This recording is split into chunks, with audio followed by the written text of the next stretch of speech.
hibou, bon, il y a ces choses-là.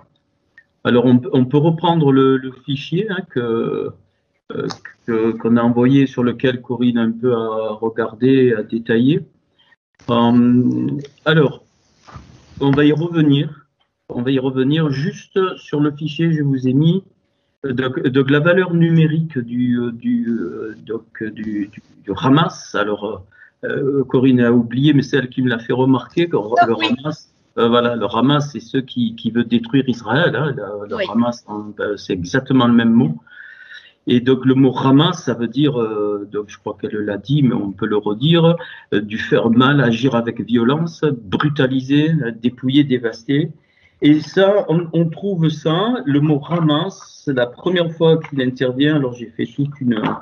La première fois qu'il intervient, c'est donc c'est en Genèse 6:11.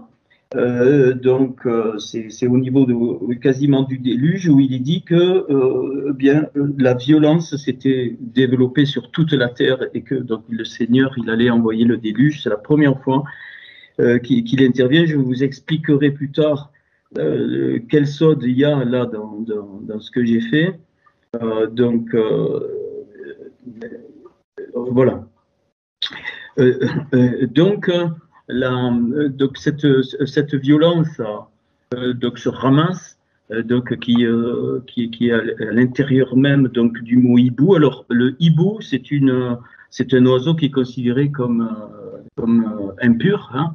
Il est hors de question de manger un hibou.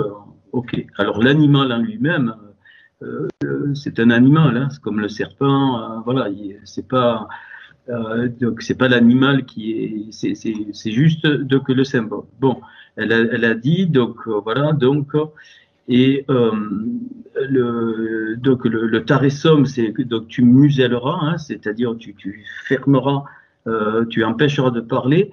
Donc la valeur numérique de taremas, donc du hibou, c'est 508. Et 508, c'est 4 fois 127. Et si vous vous rappelez, la valeur numérique de 127, c'est Tsalav. C'est-à-dire que il n'y a que ceux qui connaissent les dimensions de la croix qui peuvent contrecarrer ces puissances spirituelles représentées par le hibou. Donc ça veut dire que ce sont des choses très fortes et donc voilà, qu'il faut être conduit pour s'attaquer. Mais il faut le faire. On verra comment, quand. Ça, c'est pas un problème. Alors, bon, elle a parlé des valeurs donc des mots qui sont sortis, qui ont exactement la même valeur que le hibou. Donc vous savez que donc ça parle. Alors il y a un mot donc qui m'a fait tilt, c'est rouquette. Donc les statuts, les ordonnances, Exode 27-21, vous avez tout dans le tableau. Donc ça me renvoie. Donc c'est une lutte, comment dire, qui est spirituelle, mais qui ne peut se faire que par la parole. C'est-à-dire la parole de Hachem. Les rouquettes, c'est les lois, les ordonnances. Donc nos vies, hein, pour être vraiment ces guerriers, doivent se régler sur les ordonnances. Alors, un autre mot qui fait 508, c'est Moussavit, qui est dans Exode 39-13, qui veut dire enfermé dedans, entouré. Et donc, c'est exactement, donc on va le voir, donc le but de ces puissances, c'est d'enfermer dedans, c'est-à-dire empêcher la connexion avec les autres. C'est clair, donc vous avez, alors peut-être vous dites, ouais, je sais, je savais pas, mais c'est clair que c'est ça. Donc c'est une des techniques démoniaques donc pour détruire les êtres humains. Donc c'est de les enfermer dedans. Donc vous voyez, le hibou, c'est pareil que enfermé. Puis donc charar, qui est noir, chercher le négatif. Donc Lévitique 13-21. Donc c'est même, on peut dire charar pour un poil noir, pour des poils noirs. Et le poil symbolise l'onction, symbolise ce qui est revêtu sur toi. Donc le hibou, ceux qui sont dans cette dimension démoniaque sont revêtus de négativité et donc sont hyper toxiques au niveau spirituel.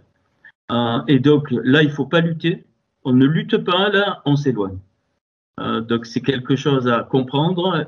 Quand il est parlé d'une onction, le poil c'est signe de l'onction, la barbe d'Aaron par exemple c'est donc signe de l'onction, donc l'huile, les cheveux sont signe de l'onction, les femmes qui ont les cheveux c'est l'onction de gloire, ainsi de suite, ainsi de suite.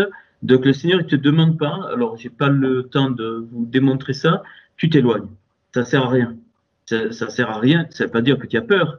Ça veut dire que si en face de toi, tu as un espèce de ouin dans le négatif, tu t'en vas. Tu discutes même pas, tu t'en vas et tu vas le sentir. Puis, tu as le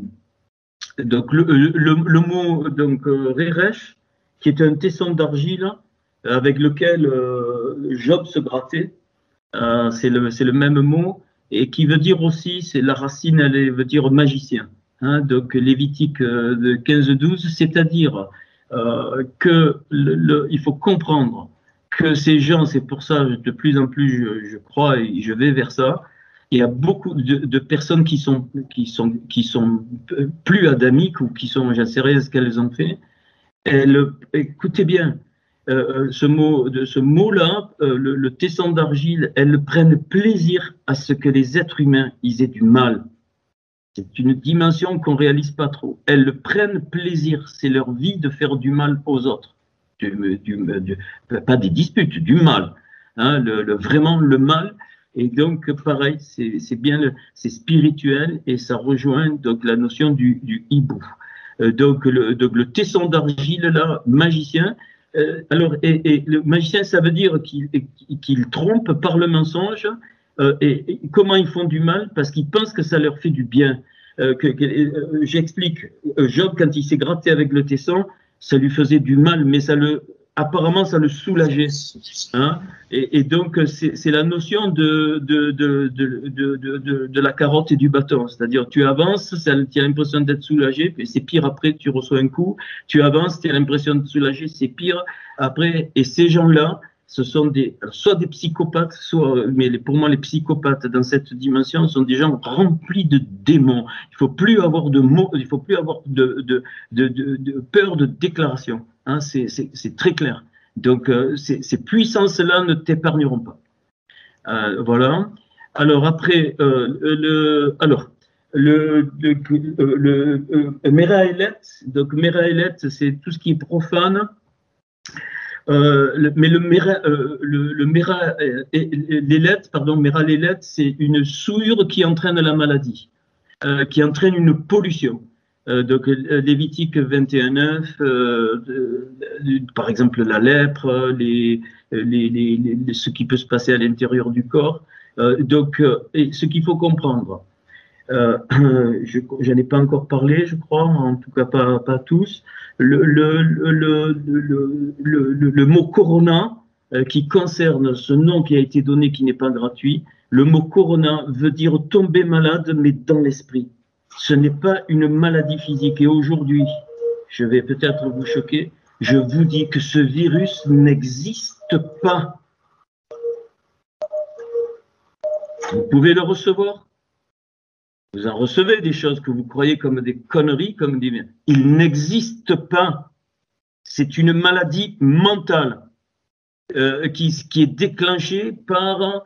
j'ai parlé de la 5G, qui est déclenchée par des techniques psychologiques démoniaques pour faire peur aux gens. Il y a des gens qui tombent malades, qui ont les signes de cette pseudo-maladie parce qu'on leur a fait peur. Point final. C'est une maladie de la peur. C'est une peur généralisée dans le monde entier et les gens tombent malades. Mais le virus, ça, j'ai eu encore 1 ou 2 nuits où le Seigneur m'a montré, il n'existe pas. C'est du mensonge. D'ailleurs, je ne sais plus qui me l'a dit, on n'a pas réussi à le localiser, impossible. Un virus, tu arrives au bout d'un moment. Donc, il n'existe pas pour moi. Et le mot corona est utilisé dans Ecclésiaste, je crois, j'ai pas eu le temps de prendre la référence, où il est dit, où l'Ecclésiaste, il dit qu'il est malade, mais il est malade dans l'âme et que ça entraîne une maladie dans son corps. Il emploie le mot corona. Alors, je vous signale que Macron, hein, comme on l'a vu déjà, c'est Mekeren de la corne et Keren, c'est corona. C'est le même truc. C'est exactement les mêmes lettres. Donc, voilà. Et donc, tu sais que tu peux, enfin, je ne vais pas vous l'apprendre, mais tu peux tomber malade par la peur, tu peux tomber malade parce que tu es persuadé qu'il y a vraiment quelque chose de grave. Tu peux, voilà. Et tu vas me dire, ouais, mais il y a des gens qui ont eu des troubles dans les poumons, tout ça. Alors, je vous dis que ça déclenche, cette chose-là, ce que j'ai reçu, c'est ça. C'est que ce truc qui n'existe pas, et par la peur, par d'autres mécanismes, ça déclenche des maladies qui sont dans la personne. Des gens qui sont en attente, parce qu'on a tout, hein, on a toutes les maladies et on a toutes mais elles ne se déclarent pas. Tu peux avoir, voilà, par exemple, le cancer, c'est rien du tout. Hein. Le cancer, c'est juste un tout petit dérèglement qui fait que les cellules bonnes n'arrivent plus à lutter contre des cellules mauvaises. Mais tout le monde en a des cancers dans le corps. Ce sont nos cellules mauvaises et la santé, c'est l'équilibre entre les cellules bonnes et les cellules mauvaises. Mon corps, il combat. Ce qu'il faut comprendre, la stagnation, ce n'est pas de Dieu. La stagnation, elle est mortelle. C'est le contraire de la vie. C'est pour ça que tu respires, ça tourne. C'est pour ça que ton sang, il tourne. Parce que le fait d'être en mouvement, ça te permet d'éliminer les choses et de donner un équilibre. Et les cellules, c'est pareil, elles bougent, tout bouge. Quand tu prends un verre, à l'intérieur, si tu savais, ce n'est que mouvement, Tu ne peux pas le voir, mais ce n'est que mouvement. Donc le mouvement, il est fait pour nous purifier, pour nous pour être donc en équilibre. C'est pour ça qu'on a découvert que le sport était bon pour la santé, ainsi de suite, c'est tout. Mais ça, la Torah, elle le révèle. Je vous dis, c'est une maladie psychologique, vraiment, vraiment. Et il y a plein de placebos. Il y a des gens même qui sont morts et qui sont allés aux urgences, mais ils n'avaient rien dans la pathologie, rien. C'est pour ça qu'on leur souvent rentre chez eux. On ne peut pas les soigner, mais c'est normal. Enfin, on ne peut pas les soigner. Et je pense que certains ont compris, mais c'est pas mon propos ce soir. Donc ici, donc voilà. Puis la même valeur pour le hibou A égalote. On voit un peu les effets que ce hibou y fait. A égalote, c'est les veaux. Hein. Alors c'est pareil que cercle. Le mot égalote, on peut traduire char rond, mais égal, c'est le hagol. Hagol, c'est le cercle. Vraiment, on trouve ça dans Roi 7.23, le cercle dans lequel j'ai montré, je suis en train de préparer un truc, tu obtiens pi dans ce passage. C'est le cercle. Et c'est-à-dire, donc, la caractéristique des puissances spirituelles du hibou, c'est que tu tournes en rond. Donc, tu tournes en rond, c'est-à-dire que tu ne t'en sors pas. Et regarde ce qui se passe au niveau sociétal, à tous les niveaux, tout le monde, les gens, qu'est-ce qu'ils font? Ils vont se faire éjecter. Pourquoi? Qu'est-ce que tu entends dire? Ils disent, mais pour s'en sortir, parce qu'on tourne en rond. Ça fait 1 an et demi qu'on tourne en rond. Mais pas c'est spirituel, c'est le principe du hibou. Hein, donc, tu tournes en rond, tu t'en sors pas, tu es dans un cercle. Il y a que le Seigneur qui peut, évidemment, toi en obéissant, que le cercle puisse s'ouvrir. Et alors, pourquoi tu tournes en rond? Parce que je ne sais pas comment vous le démontrer, enfin, je ne sais pas comment vous le dire, je l'ai déjà dit, mais nous sommes un arbre, on va le voir, nous sommes un arbre. La Torah me dit que l'être humain est un arbre. Et un arbre, c'est l'équilibre entre l'énergie circulaire et l'énergie linéaire. Donc, l'énergie circulaire est nécessaire pour exercer une force, ce qu'on appelle en physique les forces j'ai plus le nom, pas les forces d'inertie, mais quand tu tournes quelque chose, bon, j'ai le bout de la langue. C'est pour ça que la Lune ne tombe pas sur la Terre. Donc, les forces centrifuges. Donc voilà, quand quelque chose tourne, il y a une force qui s'exerce entre l'objet et donc le centre de rotation. Mais cette force, elle doit être équilibrée. Elle est équilibrée par quoi? Sinon, la Lune tomberait sur la Terre. Elle est équilibrée par l'énergie linéaire, c'est-à-dire la vitesse droite. La Lune, il n'y avait pas l'attraction de la Terre, son centre, ou si nous, la Terre, n'avait pas l'attraction du Soleil, eh bien, tu la lances, elle va tout droit. C'est l'énergie linéaire, mais elle se perd. Elle se perd dans l'infini. Et donc, l'énergie circulaire, c'est l'énergie qui fait qu'il y a un équilibre entre la force centrifuge et l'attraction. Donc, il y a une force qui tire la Lune vers l'extérieur et la force d'attraction de la Terre qui la tire à l'intérieur et ça fait l'équilibre. Elle tourne et elle est en bonne santé, entre guillemets. L'homme, c'est pareil. Et un arbre, les racines de notre vie, suivant Jérémie 17, sont dans un torrent d'eau. Et ce torrent d'eau, c'est la présence de l'esprit. C'est tout. On doit être abreuvé, on doit être nourri de la présence de l'esprit, donc par sa parole, et ainsi de suite, ainsi de suite. Et la deuxième chose, on doit foncer.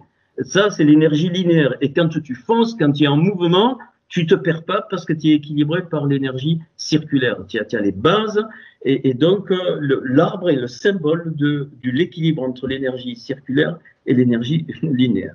Je vous dis ça parce qu'on verra. Et là, le principe du hibou, c'est de supprimer l'énergie linéaire, c'est-à-dire de rendre les gens statiques et ils tournent en rond, non seulement tout seuls, ça c'était le mot d'avant, mais tous ensemble ils tournent en rond. Toutes les sociétés dans tout le monde entier, ils tournent tous en rond parce qu'ils ne savent pas comment s'en sortir. Donc, c'est important. Donc, le mot Yitaneram, alors, donne une clé. Donc, la repentance dans le sens que je voulais enseigner, qui va avec la consolation, qui veut dire aussi consoler.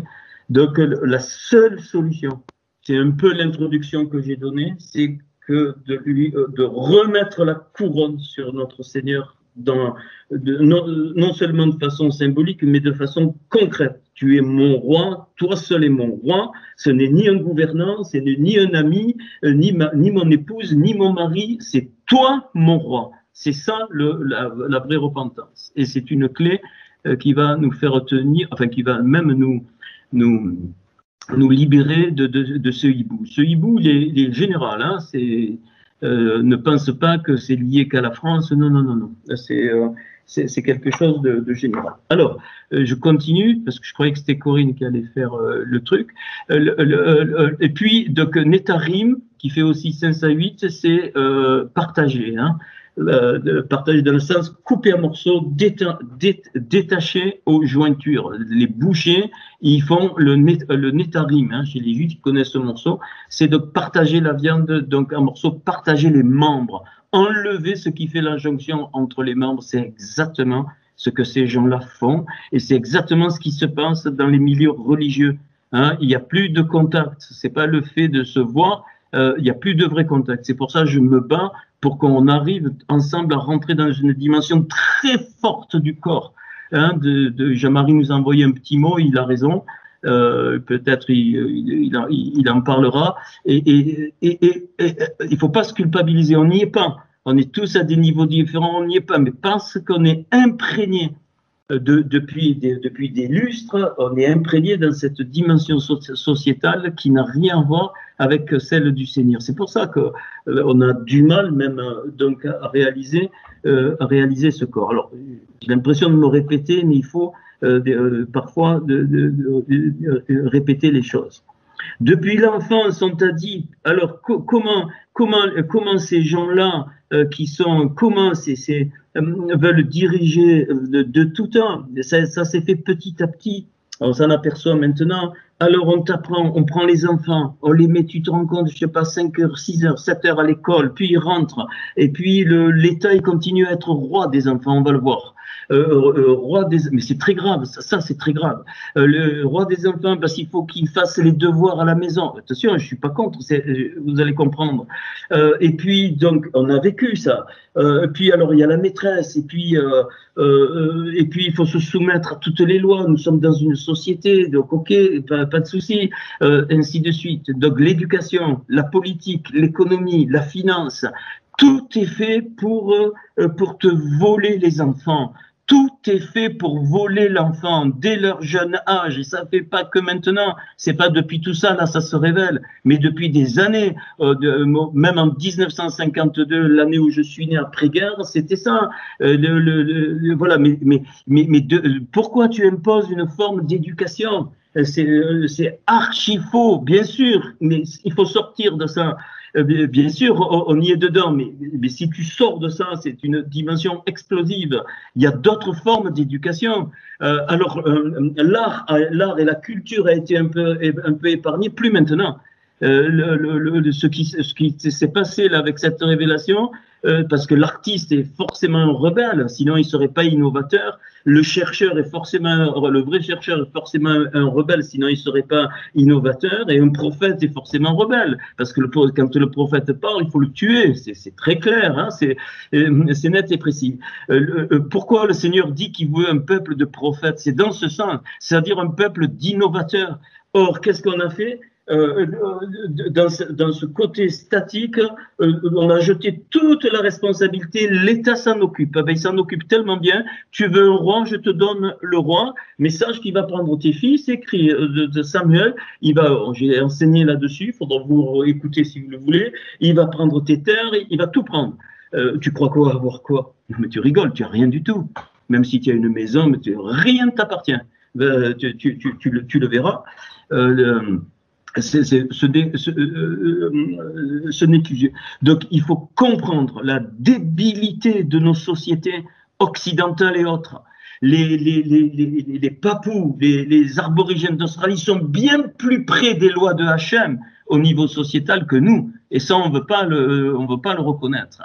Et donc, mais on le reconnaît par le résultat. Et ça aussi, à l'intérieur, il faut sortir de ça. C'est sortir des limites. Mitzraïm, moi, l'Éternel, premier commandement, moi, l'Éternel, ton Dieu, il dit pas, j'ai créé tout l'univers, je t'ai fait sortir des limites, je t'ai fait sortir d'Égypte. Et toute notre vie, on doit sortir des limites. C'est à l'intérieur que ça se passe. Et c'est un choix. On décide de vivre dans ce monde, on respecte des règles de ce monde, mais en étant libre dedans. Et puis, si un jour on ne veut plus respecter, il y en a qui le font, on se tire, on déchire tout. Carte bleue, banque, allez vous faire foutre, vous, l'argent, et toutes vos conneries. Oui, il faut accepter que ce sont des conneries, ce sont des bêtises, ce sont des objets que les puissances spirituelles nous font centrer dessus pour nous occulter l'essentiel. L'essentiel, c'est la vie de Hachem. L'essentiel, c'est la mission pour laquelle il t'a attribué la vie. Et si on doit rester dans ce monde, on reste. Mais comme a dit Paul, usant du monde comme n'en usant pas. C'est-à-dire, rien ne doit nous toucher, absolument rien. Et on n'est pas obligé de se soumettre à leurs règles.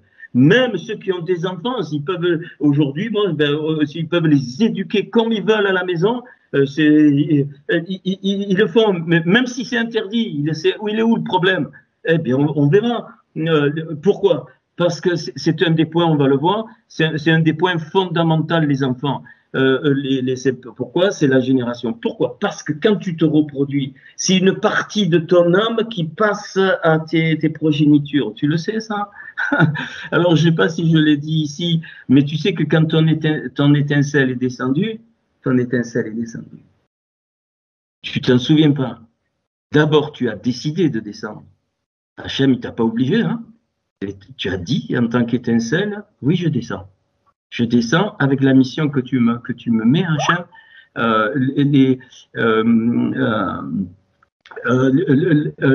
avec la mission que tu me donnes. Et puis, le Seigneur, il dit, tu as accepté, pour cette mission, regarde, je te octroie ce père et je t'octroie cette mère. Parce qu'ils sont parfaits, c'est moi qui les choisis, ils sont parfaits pour la mission pour laquelle tu dois être façonné. C'est pour ça que le 5e commandement, c'est tu honoreras ton père et ta mère. Parce tu as dit à Hachem, d'accord, je descends avec ce père et cette mère. Donc tu as choisi ton père et ta mère. Ah!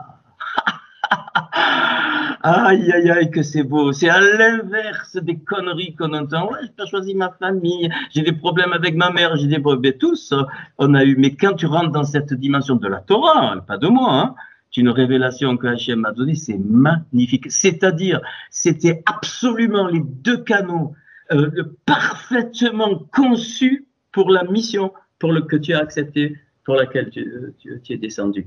Et donc, tu es né de ton père et de ta mère. Ils ont cru qu'ils ont fait l'amour. Mais non, il n'y a pas aucun hasard. Le hasard n'existe pas. Dans Hachem, quand est-ce qu'on peut comprendre ça? Le hasard n'existe pas. Tu entends? Rien n'est au hasard. Et c'est merveilleux. Et tu vas dire, ouais, mais mon père, il était ici. C'est un mystère total. D'où, alors, honorer son père et sa mère, ça ne veut pas dire accepter tout d'eux, non, parce qu'eux aussi, ils dévient. Mais ça veut dire, les honorer, ça veut dire, ben, Seigneur, tu les as choisis avec mon accord avant que je descende, et c'était le mieux pour moi, pour la mission que tu m'as donnée. Il fallait que je sorte de cet homme et de cette femme, et il n'y en a pas d'autres sur la terre, parce qu'ils sont uniques, qui t'ont donné tel que tu es. Et donc c'est pour ça que les enfants n'appartiennent pas au gouvernement, les enfants n'appartiennent pas à la politique, les enfants n'appartiennent pas aux banques, les enfants, ils appartiennent à Hachem, même ils n'appartiennent même pas aux parents. Et tu montes autant que tu veux, les parents n'ont été que des canaux pour leur donner la vie. Et c'est les parents qui les sanctifient, qui les mettent à part, parce que Dieu les a choisis pour les mettre à part. Mais ils ne t'appartiennent pas en tant que possession. Hein, tu veux le meilleur pour eux, tout ça.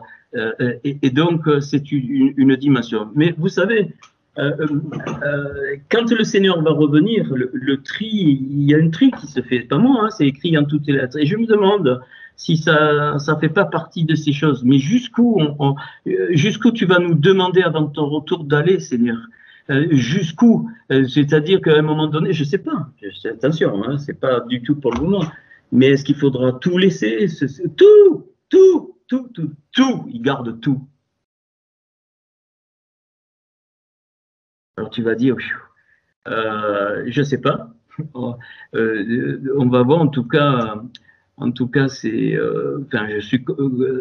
Seigneur m'a... Enfin, voilà, je vais dans ce sens. Donc, détacher les jointures, enlever les jointures pour qu'il y ait l'impossibilité de vraie communication d'un membre à l'autre. Et donc, le corps, il ne peut pas vivre, hein, c'est pas possible. Puis le mot sera, abondance, excès superflu. C'est une autre dimension que le hibou donne. C'est de faire croître. Alors, bien sûr, on a vu la puissance des mamans. Jamais assez. C'est jamais assez. C'est jamais assez. Tu vois pas les gens? Jamais assez. Jamais assez de vacances, jamais assez de bouffe, jamais assez de ci, jamais assez de là, jamais assez de trucs, jamais assez. Ça vient du hibou. C'est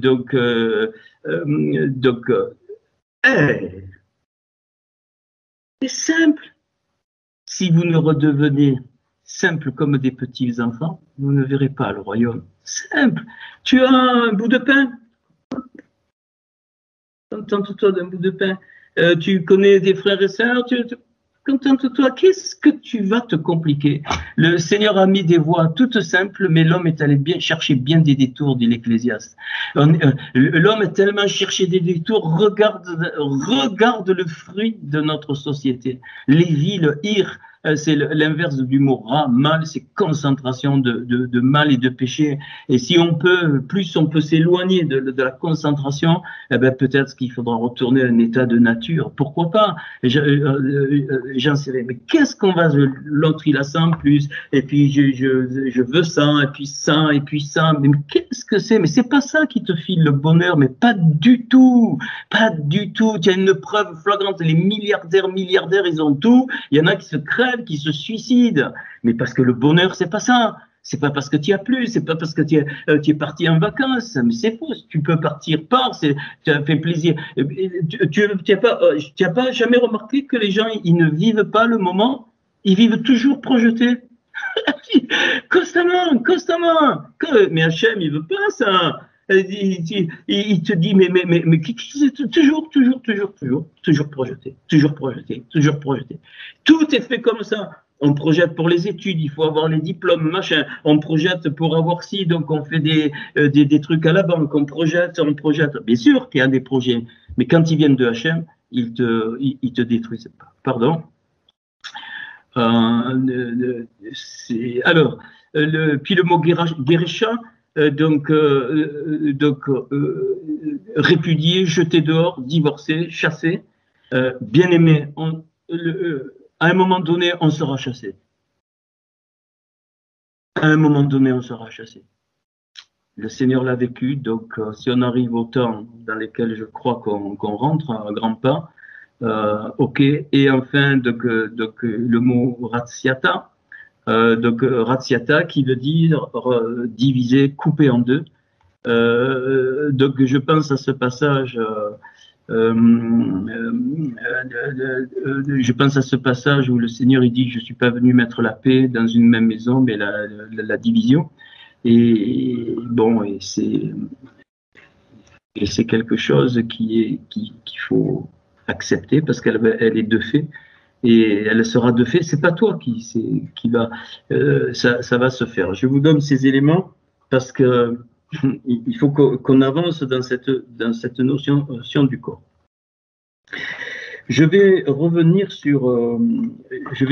donc sur le hibou et voir un petit peu donc les petites révélations que le Seigneur m'a données. Mais avant ça, je voudrais vous montrer quelque chose. Donc, alors c'est Corinne qui m'a donné la puce donc à l'oreille.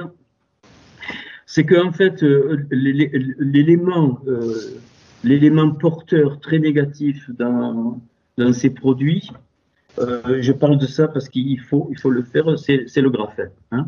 Le graphène, on sait, il y en a dans les masques, il y en a dans les cotons, il y en a dans le liquide truc.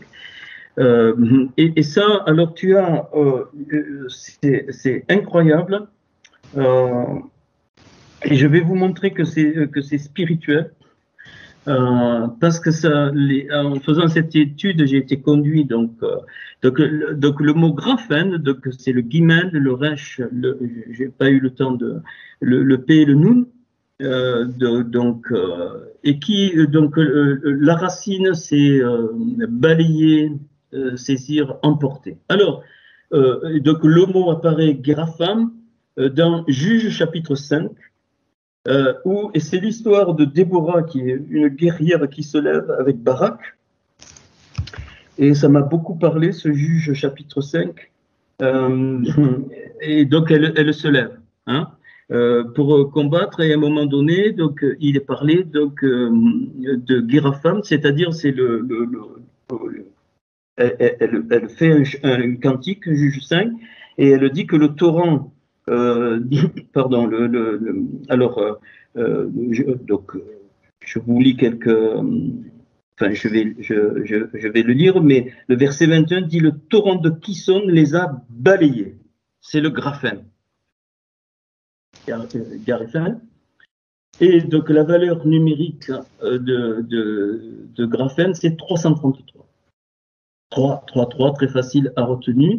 Donc il y a quelques mots que j'ai pu sortir. D'abord le mot rochera, Genèse 15-12 fait 333 qui veut dire obscurité. Le mot l'échauve qui veut dire pour puiser, Genèse 24-13 pour puiser, c'est-à-dire pour prendre. Puis donc il y a le mot qui fait Genèse 15-11 pégari cadavre, et Genèse 46-21 donc le mot ashvel, c'est-à-dire donc feu, un mauvais feu, ashvel, donc c'est un mauvais feu, c'est-à-dire un feu qui vient d'une imposition. Voilà, j'ai pas tout sorti, il y en a d'autres, mais ce Juge 5, alors le verset 13 me dit, alors on va le prendre, Juge 5, c'est donc le cantique de Déborah et de Barak, Et il est dit, alors je vais vous après, donc des chefs se sont mis donc à la tête du peuple en Israël, et le peuple s'est montré prêt à combattre, bénissant l'Éternel. Donc ils se sont montrés prêts à combattre. Roi, c'est-à-dire gouvernant, même tout, tu mets tout ce que tu veux. Écoutez, prince, prêtez l'oreille. Je chanterai, oui, je chanterai à l'Éternel. Je chanterai à l'Éternel, le Dieu d'Israël. Ô Éternel, quand tu sortis de Séhir, quand tu t'avanças des champs d'Édom, la terre trembla et les cieux se fondirent et les nuées se fondirent en eau. Les montagnes s'ébranlèrent devant l'Éternel, ce Sinaï devant l'Éternel, le Dieu d'Israël, au temps de Shmagar, fils d'Anat. Anat, c'est les grands là. Au temps de Yaël, les routes étaient abandonnées et ceux qui voyageaient prenaient des chemins détournés. Mais quand tu penses à l'état de notre société, ce texte est parlant. Les chefs étaient sans force, en Israël sans force. Quand je me suis levé, moi, Déborah, quand je me suis levé comme une mère en Israël, il avait choisi de nouveaux dieux. Ils avaient choisi de nouveaux dieux. Alors la guerre était aux portes. On ne voyait ni bouclier, ni lance chez 40 milliers en Israël. Ça dormait de tous les côtés. Mon cœur est au chef d'Israël, à ceux du peuple qui se sont montrés prêts à combattre. Bénissez l'Éternel. Qui se sont montrés prêts à combattre. C'est la même situation. C'est vous qui montez de blanches ânesses, vous qui avez pour siège des tapis et vous qui marchez sur la route, chantez que de leur voix les archers du milieu des abreuvoirs célèbrent les bienfaits de l'Éternel, les bienfaits de son conducteur en Israël. Alors le peuple de l'Éternel descendit aux portes. Réveille-toi, réveille-toi, Déborah. Alors Déborah, c'est l'abeille, hein, c'est le symbole de la ruche, c'est le symbole du corps. Réveille-toi, réveille-toi, dit un cantique. Lève-toi, Barak, et amène les captifs, fils d'Abinoam. Alors là, ça m'a parlé. Verset 13. Alors un reste du peuple triompha des puissants. Un reste du peuple triompha des puissants, des gouverneurs, des politiques, mets tout ce que tu veux. Un reste du peuple. Ils étaient petits. Donc vous allez voir, c'est spirituel. Hein. L'Éternel me donna la victoire sur les héros. Bon, je le lis. D'Éphraïm arrivèrent les habitants d'Amalek, donc les ennemis jurés d'Israël. À la suite marcha Benjamin parmi sa troupe, de Makir vint des chefs et de Zabulon des commandants. Les princes d'Issachar furent avec Déborah et Issachar suivit Barak. Il fut envoyé sur ses pas dans la vallée près des ruisseaux de Ruben. Grandes furent les résolutions du cœur. Grandes furent les résolutions du cœur. Sans résolution du cœur, pas de combat, pas de victoire. Pourquoi? On va voir. Pourquoi es-tu resté au milieu des étables à écouter le bêlement des troupeaux au ruisseau de Ruben? Grandes furent les délibérations du cœur. Ça veut dire quoi? Ça veut dire ouais, on voit mais on ne bouge pas, on délibère. Non, il faut aller, regarde, Galade, au-delà du Jourdain, n'a pas quitté sa demeure. Pourquoi Dan s'est-il tenu sur les navires? Aser s'est assis sur le rivage de la mer, il s'est reposé dans ses ports. Zabulon est un peuple qui affronta la mort, et Nephtali de même sur les hauteurs des champs. Donc, on doit devenir des Zabulons et des Nephtali. Zabulon, c'est le sabre. Et Nephtali, c'est l'esprit de destruction contre le mal. C'est ça qu'elle dit. Et donc les rois vinrent et combattirent les rois de Canaan à Tanakh, aux eaux de Megiddo. Ils ne remportèrent nul butin, nul argent. Écoute ça. Alors moi j'ai une autre version. Il est dit dans ma version. Donc déçus ont combattu, de leur sentier les étoiles combattirent contre Sisera. Voilà. Il est dit, moi, dans la version, enfin presque le mot à mot en hébreu, les astres ont pris part au combat, le verset 20. La vraie traduction, c'est ça. Les astres ont pris part au combat et les astres, dans leur orbite, ont fait la guerre à Sisera. Et Sisera, donc c'est une puissance spirituelle à qui on doit faire la guerre ensemble. Sisera, son nom, c'est, alors il est deux fois sa mère. Hein, donc, c'est-à-dire, donc, il est deux fois puissant parce qu'il entraîne le chaos et l'extension. Sisera, ça veut dire déploiement, champ de bataille. Donc, chaos et extension, c'est exactement ce qui se passe. Donc, le combat, il est spirituel, bien aimé. Et donc, il faut aller dans ce sens. Et le verset 21, le torrent de qui sont les a balayés. Eh bien, la valeur numérique de ça, donc c'est-à-dire Naral, c'est le torrent, Kison, c'est les mêmes lettres que Yeshua, que le salut. Donc Kison, ça fait 466 et Naral fait 888, 554. Et là, 554, c'est exactement la valeur de l'expression, ce qui sort de la force de Yeshua. Donc notre combat, le combat va être mené centré sur la croix, centré sur les évangiles. C'est-à-dire, je vais vous donner tout à l'heure, incroyable. Et donc ça m'a renvoyé à Genèse 6,14 où il est parlé le bois de gopher, c'est les mêmes lettres que graphène.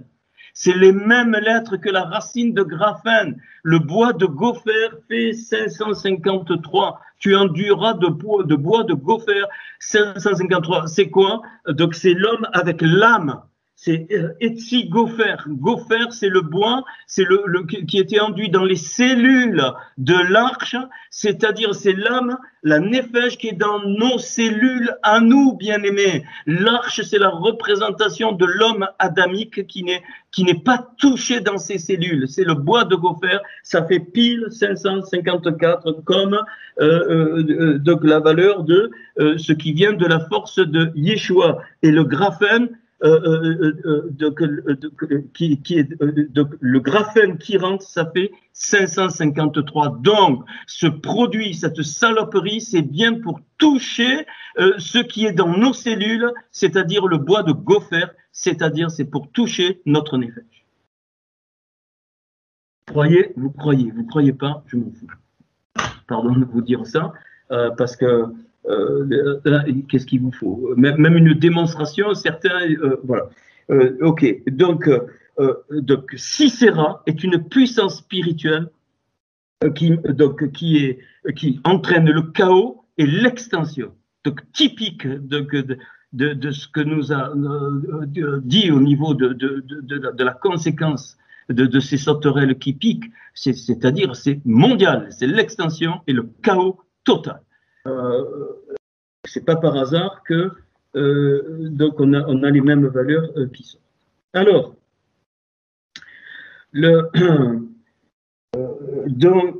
je sais pas comment je vais faire, mais alors si maintenant on prend le deuxième fichier, je vais essayer d'aller doucement. Donc alors ça a été par ça a été un peu par, enfin un peu même beaucoup par révélation, mais enfin il y a une logique. Donc le fichier 2, j'ai réécrit le mot hibou, donc en rouge jaune, hein, sur la ligne 6, donc le tav, le ret, le mem et le samer. Et d'un coup le menu tav, je dis mais quelle est la puissance, la divinité spirituelle mentionnée par la Torah, qui commence par un tav, et je crois que c'est la seule, il faudra que je vérifie, Tammuz.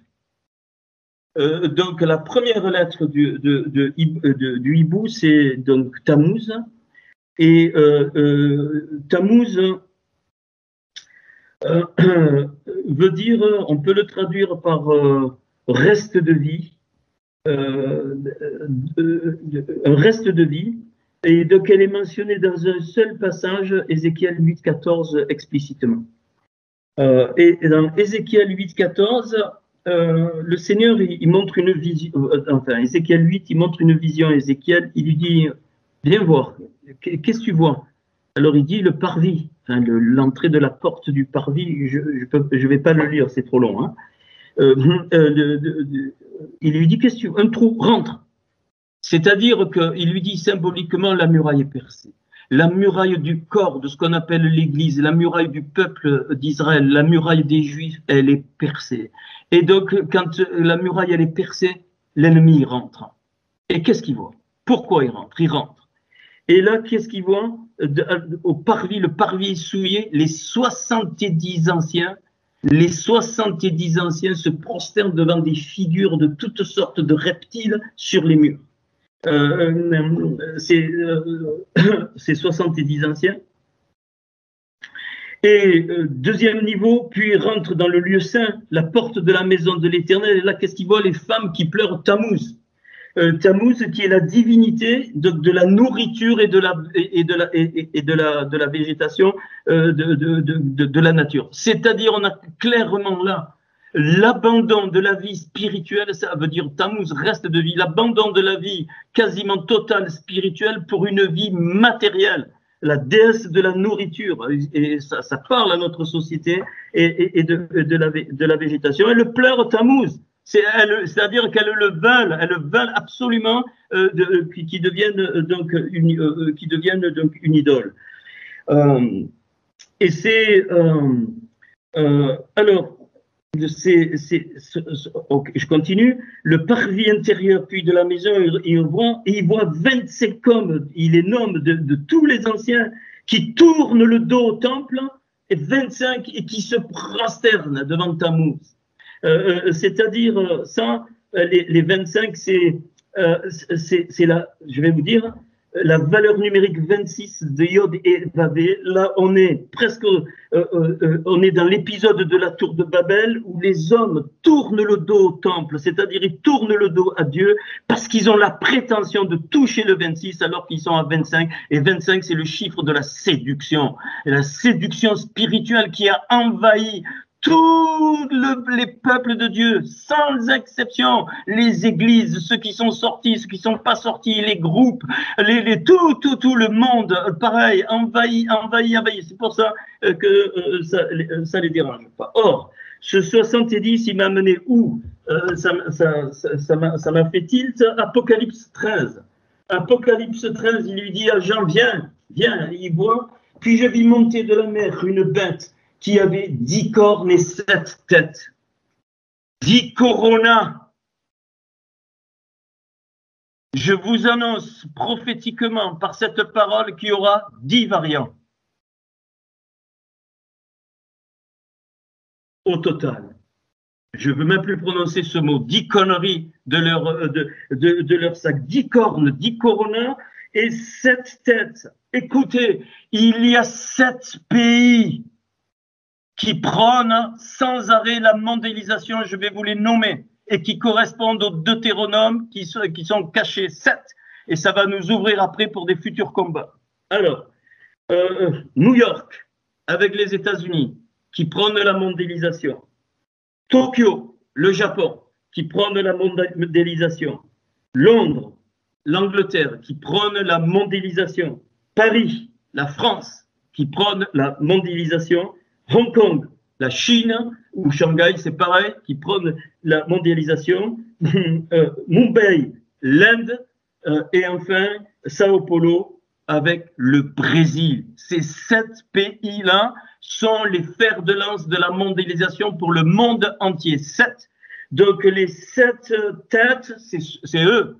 On est dans ces temps, bien aimés. Et les 10 cornes, c'est les 10 saloperies de cette espèce de virus qui n'en est pas un, de ce mensonge. 7 fois 10, ça fait quoi? 70 anciens. C'est-à-dire que le principe des 10 cornes et des 7 têtes était déjà de l'époque d'Ézéchiel. Les 70 anciens, ils sont rentrés dans le parvis. Les nations sont dans le parvis. Il est dit dans un autre texte que les nations fouleront le parvis de Jérusalem. Elles ne peuvent pas aller plus loin. Ok. Eh bien, les 7 nations, tu les trouves dans Deutéronome 7, 1. Où le Seigneur il dit, quand je t'envoie, tu élimineras les nations qui n'ont pas lieu d'être là, les malfaisants. Alors il les nomme, je vais vous les nommer. Et en hébreu, je vous donne la correspondance que j'ai eue avec la signification, les Essiens en français, mais c'est les Haritis. Haritis, ça veut dire terreur, brisé, épouvanté. Donc les Essiens, on ne doit pas se soumettre aux Essiens. Qui sont-ils? Le Japon. Ça correspond au Japon. Alors Deutéronome 7.1. Les Girgasiens, il lui dit, tu les dégageras.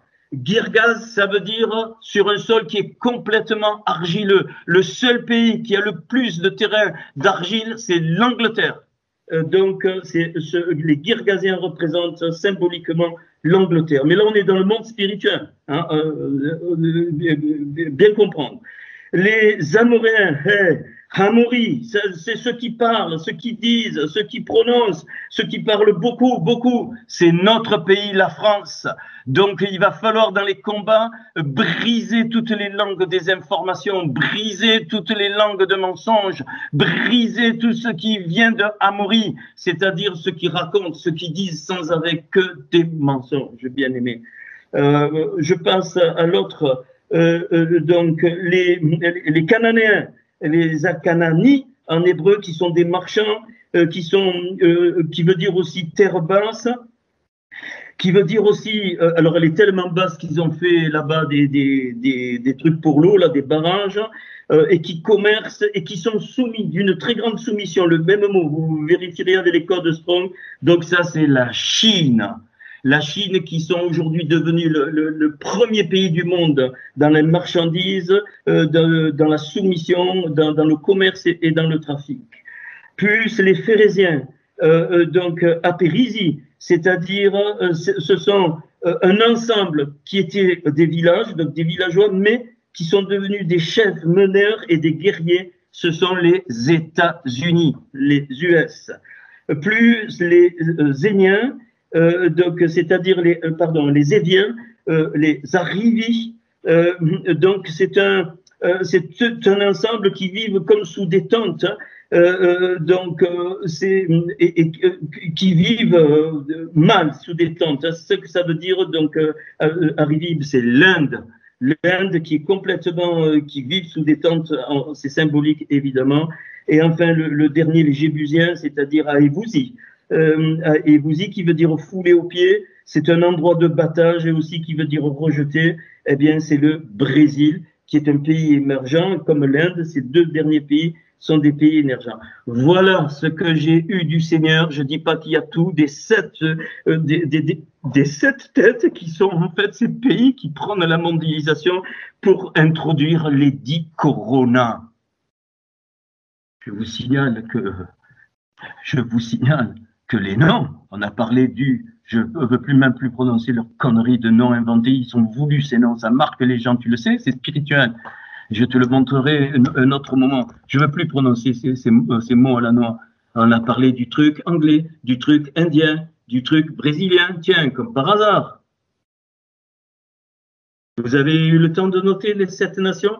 Parce qu'on va, d'un autre temps, hein, quand le Seigneur va nous conduire dans la prière, il va bien falloir s'occuper de ces choses-là. Hein. Chacune de ces nations, donc ont des têtes, c'est-à-dire des princes. Et c'est au corps, au reste, comme dit Déborah, c'était le reste du peuple, un petit peuple qui a démonté un tas de rois. Déborah, elle a eu le courage, je ne sais pas pour rien que c'est une femme et que son nom veut dire abeille. Déborah, c'est la parole, hein, la parole guerrière, hein, qu'elle a aidé Barak, Barour, c'est la bénédiction. C'est la brara. Donc, il y a une association entre la bénédiction et la parole guerrière. Déborah, c'était une guerrière. C'est pour ça que je me bats. Vous devez vous lever dedans. Rien que le fait de ne pas se laisser faire, de ne pas accepter, tu deviens un guerrier, une guerrière. Et c'est pour ça que je me bats avec le fait qu'on doit être un, Érad, on va le voir, un, ensemble, je vous en prie. Je vous en prie, quand un souffre, l'autre, il doit souffrir. Parmi nous, on ne doit pas être égoïste. On a trop été élevé dans ces sociétés de débiles. Et c'est pour ça que le Seigneur dit, tu laisses aucune de ces 7 nations, tu les dégages. C'est le pays que je te donne. Et les êtres adamiques que nous sommes, nous prendrons le pays de ceux qui ne sont pas adamiques et qui doivent être dégagés.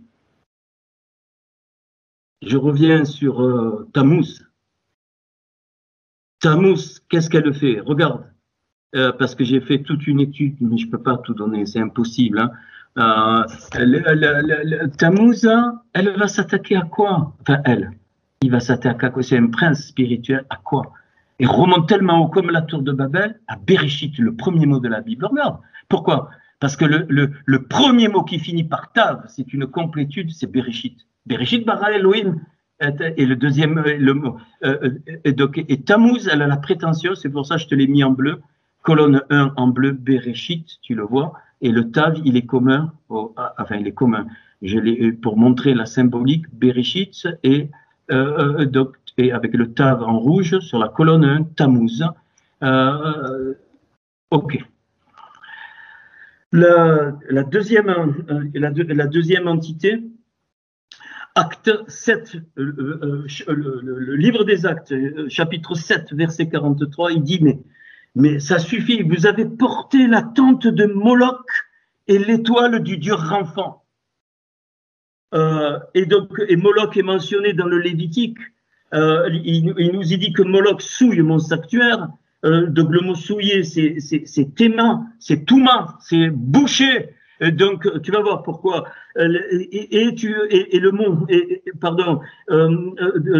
Tu as souillé et profané mon saint nom profané, c'est Ralel, c'est-à-dire enlever la louange. Moloch, c'était une divinité auquel les Israéliens donnaient les enfants à brûler à mort. Moloch, c'est les mêmes lettres que Meller, roi. Je te l'ai mis sur le fichier. Donc nous avons donné, mais nous devons vraiment une repentance à tout casser, je pense. Je ne sais pas comment on va la vivre, dans le sens remettre la couronne. Nous avons donné nos enfants à Moloch. Moloch représente les gouvernements, représente l'éducation nationale. Nous les avons massacrés, c'est pour ça qu'il n'y a plus de générations qui suivent. Nous ne transmettons plus nos gènes parce que nous les avons donnés à Moloch, et je me mets dedans. Parce que nous n'osons pas, même aujourd'hui, nous n'osons pas les retirer de ces horreurs. Il faut que ça en arrive jusqu'où? Jusqu'à ce que les mères, comme il est dit dans Jérémie, mangent leurs propres enfants pour ne pas les donner à Moloch, les mangent. Vous ne me croyez pas, je le sens certain. Il dit, il est fou, il est devenu fou. Je ne suis pas fou, bien-aimé. Je vous dis que si ça continue, vous verrez, tes enfants, on t'enlèvera tes enfants. Pour raisons sanitaires, on te les enlèvera. Et on va les formater, parce qu'on a été formatés. Si nous n'acceptons pas ça, si nous n'acceptons pas ça, c'est ça le hibou. C'est pour ça Corinne et sa fille ont senti des trucs très très mauvais, même des sacrifices d'êtres humains. Mais bien sûr, je continue. Donc, tu le vois, colonne 3, Moloch, tu le vois, dans le même donc, du hibou, là, dans le même du hibou, tu as Moloch, lui, alors carrément, Moloch, parce que c'est l'origine de toute création, il remonte le premier mot qui finit par même, c'est Elohim. Il a le culot de remonter jusqu'à la dimension de toutes les forces créatrices de tous les univers. C'est comme la tour de Babel, voire pire. Et là, alors, je vous donne donc Lévitique 20, versets 2 à 5. Donc, verset 5. Pour se prostituer, on va le voir derrière Moloch. Donc, ils se prostituent du milieu de leur peuple. Donc, je vous dirai ça. Et Moloch, il est relié à Baal, suivant Jérémie 32-35. Donc, Tammuz. Donc, c'est clair ça. Je vous l'ai dit. Et donc, Moloch est relié donc à Baal. Qu'est-ce qui va faire qu'on va être des victorieux? Il y a deux hommes qui apparaissent quand quand Yeshua est transfiguré, et je pense que c'est les deux hommes qui vont apparaître dans l'Apocalypse, qui vont mourir, ils vont donner leur vie. C'est pas eux qui vont revenir, mais c'est les étincelles qui vont venir dans le peuple. C'est Moshe et Eliaou que j'ai mis en vert bleu, Moïse et Élie. Moïse, c'est la dimension de Moïse, je vais vous dire comment, qui va pouvoir contrecarrer et détruire Tammuz, et c'est la dimension d'Élie, le confrontateur, qui va confronter les prophètes de Baal, là je ris pas, hein, qui va littéralement pulvériser par le feu Moloch. Moloch, il donnait les enfants par le feu. C'est pour ça qu'Élie, il a confronté les Baals par le feu. Bien-aimé, si c'est qu'un message pour t'en gargariser, je veux dire, je ne ferai jamais plus de messages comme ça, hein, jamais plus. Ça ne m'intéresse pas. Moi, je vous donne des révélations pour notre temps, là, aujourd'hui, on y est en plein dedans. Bien sûr que ça implique des choses fortes, on ne sait pas, mais déjà dans le monde spirituel et ensemble, on va affronter tout ça ensemble. Tes petits-enfants, pareil, ils sont tous, nos enfants, ils ont été une part à Moloch. C'est clair, net et précis, ils ne t'appartiennent pas. C'est pas un poids de culpabilité, c'est je veux que les yeux s'ouvrent, bien-aimés. Moi, je dis qu'il y en a assez de cet égoïsme, de ce qu'a fait Tammuz, le dieu de la nature, le dieu, ouais, j'ai la bouffe et j'ai tout ce qu'il faut, parce que tu peux inclure, tu vas en trouver des trucs. Et Moloch, on n'a plus de génération. J'ai vu une famille musulmane tout à l'heure sur la plage, 7 enfants. Les femmes françaises, elles font tout juste un demi-enfant. Alors, l'écriture, elle me dit que les enfants sont des flèches dans le carquois. Nos flèches, elles ont disparu, mais bien sûr, c'est pas physique, mais même nos enfants spirituels, qu'est-ce qu'on génère dans l'esprit? Qu'est-ce qu'on génère? Voilà, c'est les deux puissances auxquelles on a affaire par le hibou, Tammuz et Moloch. Ok, maintenant leur principe. Là, vous revenez au petit tableau que j'ai pas fini, hein, enfin, il y a plein d'autres trucs, mais je peux pas, hein. Donc, je peux pas. Colonne 2. Donc, donc, Tammuz, il génère quoi? Les rochères. Regarde en rouge, le premier mot de la Bible, c'est les rochères. Le principe des ténèbres, les principes de la confusion, le principe du mensonge, le principe de la vapeur, le principe. C'est pour ça que les gens, ils sont comme anesthésiés. Tu le vois pas, tu peux leur parler, on dirait qu'ils n'entendent pas. Qu'est-ce que c'est qui va s'opposer à ça? Le premier mot qui finit par le ret en rouge, magnifique. La rouar, l'esprit de Hachem, la rouar, l'esprit de vérité, le émet, l'esprit qui va proclamer les révélations de la Torah par l'esprit, de la Béchora par l'esprit, bien-aimé. Il n'y a que ça. C'est pour ça que je comprends maintenant et que je suis acharné en vous disant, si tu vis par l'esprit, marche suivant l'esprit, s'il te plaît, marche suivant l'esprit, parce qu'alors là, tu confrontes Tammuz. Tu sors de la matérialité. Donc ça, c'est la part de Moïse, de l'étincelle de Moïse, Moshe. On va le voir comment. L'équilibre, il se fait entre Moïse et Élie. Et puis la colonne 4, le Samer.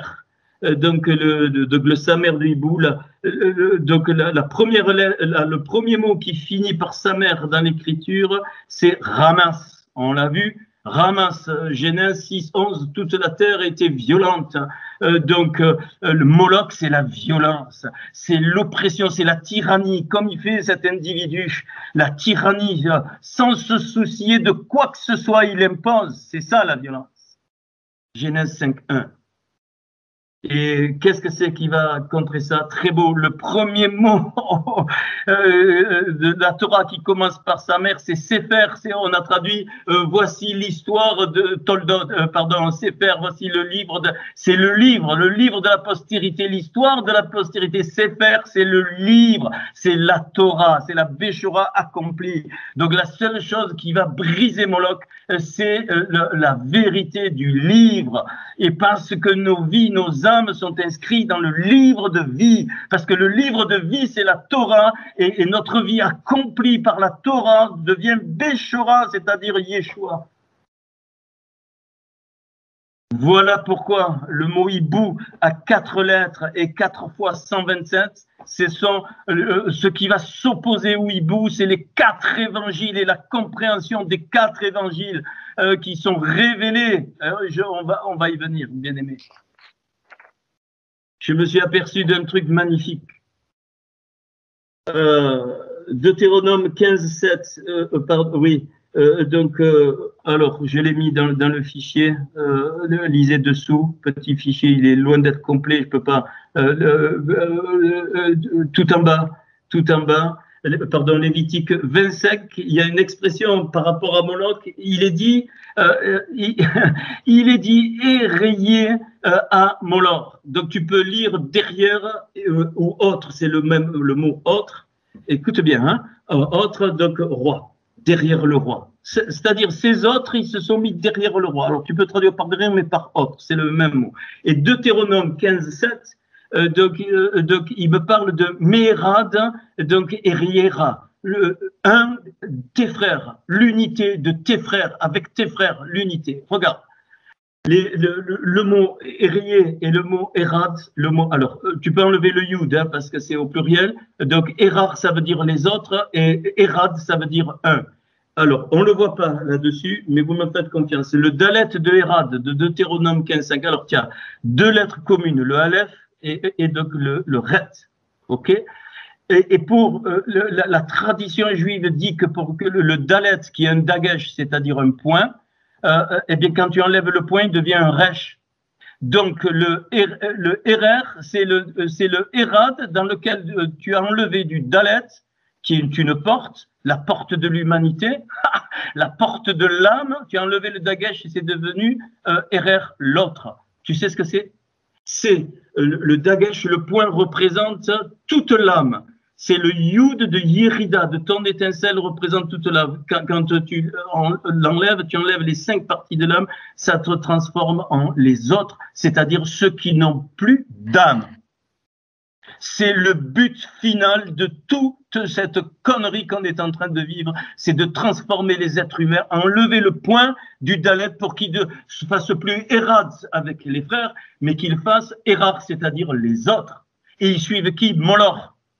C'est-à-dire les générations, les enfants que Moloch mange, il mangera les enfants et les petits-enfants, ils n'auront plus le point, ils n'auront plus l'âme, ça va être des robots, des transhumains bien-aimés, ils n'auront même plus la conscience qu'il y a un Dieu qui existe.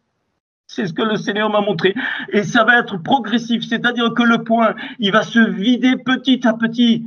Et sans s'en apercevoir, l'âme va se vider petit à petit de sa substance. Et ça sera, il ne leur restera absolument que le fait de pouvoir vivre, c'est-à-dire une part très petite de la néphèche pour qu'ils soient comme les animaux. Ils n'auront même plus de rouard, bien aimé, ils n'auront plus de sentiments. C'est très grave, je vous dis. Et c'est pour ça que David, dans le psaume 23, qu'est-ce qu'il dit? Quand je passe dans l'ombre de la vallée de l'homme de la mort, le Hérad, c'est-à-dire tu diras en face de mes ennemis, en face des autres, je ne crains aucun mal, en face des autres. C'est ça qu'il est en train de... Vous vous rendez compte ce que la Torah révèle? Elle révèle nos temps. Si tu restes adamique, les autres, ils pourront pas, ils seront, ça ne nous regarde pas, parce qu'ils seront plus des êtres humains. Ils suivront Moloch, ils suivront le roi. C'est dans le verset, tu le vois. Alors, et je finis maintenant. Et je pense que je voulais qu'on déclenche, mais je ne crois pas, on va voir, sauf si vous le sentez. Donc, face à ce hibou, en français, hein, donc ce tarimas là, il n'y a que, je vous ai dit, les 4 évangiles. Regardez, donc l'évangile de Matthieu, qui la royauté fondamentale. La royauté va détrôner, regarde, il va détrôner Moloch et Tammuz. Le même et le Tav, c'est dans Matthaï, qui veut dire ma mort. Donc à la croix, le Seigneur, il a accompli cette victoire. Matthaï, l'évangile de Matthieu, ça veut dire ma mort.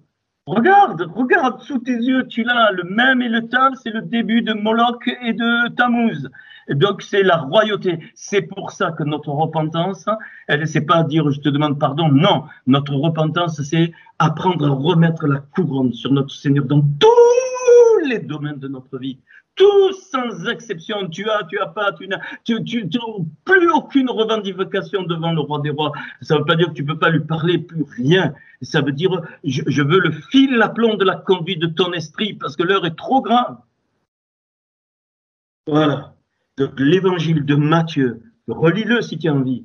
Ça va être la clé pour détrôner ces deux puissances qui sont contenues dans le hibou. C'est pas pour rien que ce fumier, il fait partie de ce club qui est un club satanique. Ils doivent même faire, j'en sais rien, je peux pas affirmer des sacrifices d'enfants, ils doivent même tuer des gens. Mais c'est grave, très grave. Et ne dis pas, mais c'est pas possible dans notre France. Mais si, bien aimé, Et il y a eu déjà des gens ils ont été même tués quand ils ont révélé. Même au Vatican, il y a des sacrifices d'enfants, tu le sais ça? Ils boivent le sang des êtres humains, ces enflures, tous ces gros lards là, tous ces fumiers. Tu entends ça? Parce qu'il n'y a pas plus haut dans le monde spirituel négatif. Boire du sang des animaux, c'est déjà une chose, mais boire du sang, il y a certains qui connaissent la sorcellerie dans les îles, ils vont l'affirmer, hein. Les sorciers, il faut qu'ils boivent du sang des animaux. C'est pour ça qu'ils tuent des poules, des chèvres, de toutes sortes. Mais là, c'est le summum, boire le sang d'un être humain et le tuer de surcroît. Ça veut dire que tu donnes une force à Satan, tu es incroyable. Bien aimé, le but, c'est pas de vous faire peur, hein. Pas du tout. Ok. Donc, puis les deux Samers, donc les deux Samers remontés dans le tableau, là, donc le Samer qui te dit donc, le livre, évidemment, donc l'accomplissement de la Torah, mais surtout le Hamas, c'est-à-dire la violence, eh bien, elle va être détruite, ça c'est le principe, par le service à son prochain, c'est-à-dire l'évangile de Marcos et l'évangile de Lucas, Luc représente l'humanité, et le Marcos représente le service du Seigneur, malgré qu'il était le Machia. Et pour nous, c'est deux clés, donc le service du prochain. D'où je me bats pour qu'on fasse Hérad, bien aimé. On ne peut pas rester dans une indifférence entre nous. En tout cas, il faut que ça avance. Il faut que ça avance. Je me battrai jusqu'au bout. Il faut que ça avance. Je vous l'ai déjà dit, téléphonez-vous, appelez-vous, envoyez-vous des mails. Moi, je le fais, n'attendez pas qu'on le fasse. Prenez des nouvelles, quelque chose, plusieurs le font. C'est important. Tu es mort, tu vas bien. C'est important, bien aimé. C'est pas des détails. Eux, ils n'épargnent aucun détail. Qu'est-ce que vous attendez pour vous bouger?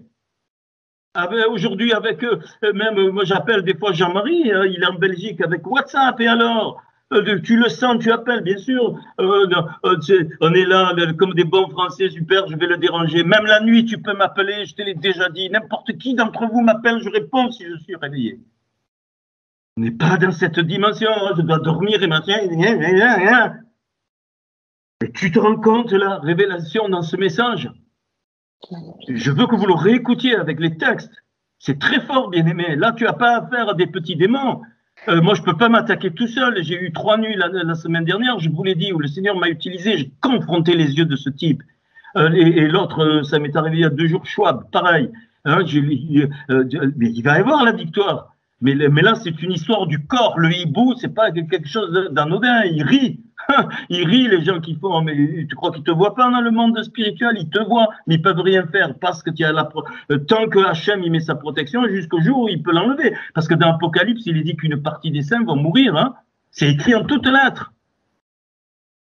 Et quand Jean il dit, mais qui sont-ils ceux-là? Il dit, c'est ceux qui viennent de la grande tribulation. Ils ont donné leur vie parce qu'il y en a certains qui vont comprendre au dernier moment. Bien aimé. Je ne sais pas comment, je sais plus comment faire. Et enfin, donc le Yohanan, le Ret, donc face au rocher, aux ténèbres, ben c'est l'esprit. Yohanan, on le sait. Jean, je vous ai fait les 17 chapitres, relisez-les. Jean, c'est la spiritualité, c'est l'aigle. C'est la spiritualité, c'est-à-dire les choses de l'esprit sont impossibles. C'est lui qui parle le mieux des choses de l'esprit.